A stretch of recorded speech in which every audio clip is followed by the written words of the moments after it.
Hello friends, welcome back. There is more on transients. Since transients are stored in the options table, what happens when they expire? In version 4.9.0, in the options.php, a function called delete expired transients was added to handle this. When this function is executed, it deletes all the expired transients from the database and options table. WordPress also uses WordPress cron to delete expired transient data daily. In the default filters, you can see the delete expired transient function hooked to the action delete expired transient, and this is added in the admin.php file.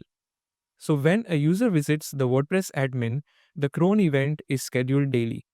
If you're not familiar with WordPress cron, don't worry, I'll cover it in another video.